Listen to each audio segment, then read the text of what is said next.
ჩემი აზრი არის, რომ მე არ ვთვლი, რომ ამ შემთხვევაში რაიმე გადაწყვეტილება მით უმეტეს სამინისტროს მიერ იქნა რაიმე ფორმით სასტრაფო რეჟიმით მიღებული, იმიტომ რომ ამ თემასთან დაკავშირებით უკვე საკმაოდ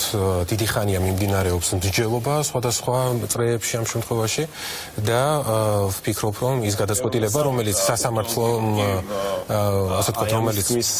ასე ვთქვათ, სრული გაუქრებოდა თქვენთან დაიმახსოვრეთ ეს, რომ ამაზე თქვენ უნდა უპასუხოთ კულტურის სამინისტროს. აუცილებლად მოვისმენთ და საინტერესო არის ჩვენთვისაც. ამ შემთხვევაში აქ საუბარი არის იმაზე, რომ სამინისტრო მოქმედებდა აბსოლუტურად კანონით დადგენილი პროცედურებით და არაფერი განსაკუთრებული იმ გადაწყვეტილებაში, რომელიც იქნა მიღებული კანონთან მიმართებაში ამ შემთხვევაში არ იკვეთება. თუმცა მე კიდევ ერთხელ ხაზს უსვამ, რომ როდესაც აჩქარებაზეა საუბარი, არ არის საუბარი წინა პერიოდზე, არამედ იმ დროზე, რომელიც დარჩა თუნდაც სასამართლოს გადაწყვეტილების გამოტანამდე. სწორედ ამიტომ არის ლაპარაკი იმაზე, რატომ არ დაიცადა სამინისტრომ თუნდაც ეს ერთი თვე, რომ დადებულიყო გადაწყვეტილება იმ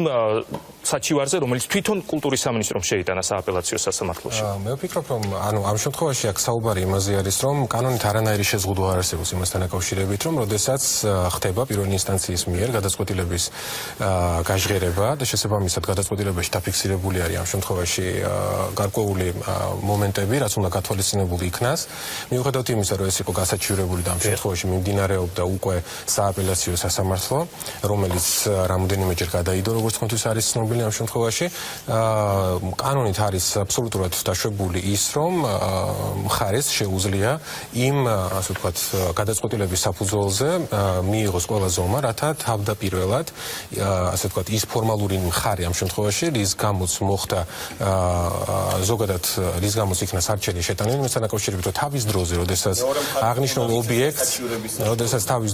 ობიექტს მოეხსნა სტატუსი ამ შემთხვევაში, ის იყო პროცედურების დარღვევით წარმოებული და როდესაც შესაბამისად სასამართლოს პირველმა ინსტანციამ იმსჯელა ამ თემასთან დაკავშირებით, მიიღო გადაწყვეტილება, რომ სამინისტროს ის ბრძანება, მინისტრის ის ბრძანება ბათილად ყოფილიყო ცნობილი, იქიდან გამომდინარე, რომ ეს პროცედურული ნორმები იქნა დარღვეული და შესაბამისად ამ შემთხვევაში სამინისტროს ჰქონდა სრული უფლება, რომ გამოესწორებინა ეს ვითარება ამ შემთხვევაში და კანონით გათვალისწინებული პროცედურების დაცვით, მიუხედავად იმისა ხაზს გაუსმევ, რომ მიმდინარეობდა, ასე ვთქვათ, სასამართლო განხილვის პროცესი, გამოესწორებინა ფაქტობრივად ის მდგომარეობა და შესაბამისად პროცედურების დაცვით ამ შემთხვევაში უზრუნველყო აღნიშნული ობიექტისთვის,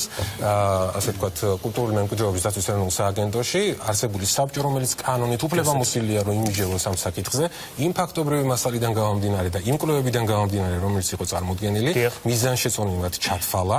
რომ კულტურული მემკვიდრეობის ძეგლის სტატუსი მოეხსნა აღნიშნული ობიექტისთვის და შესაბამისად სამინისტროსთვის აღნიშნული მის სისტემაში არსებული ორგანიზაცია არის იმდენად კომპეტენტური, რომ იძლეოდეს საფუძველს, რომ სამინისტრომ ამის საფუძველზე მიიღოს გადაწყვეტილება. არაკანონიერი აქ არაფერი არ არის.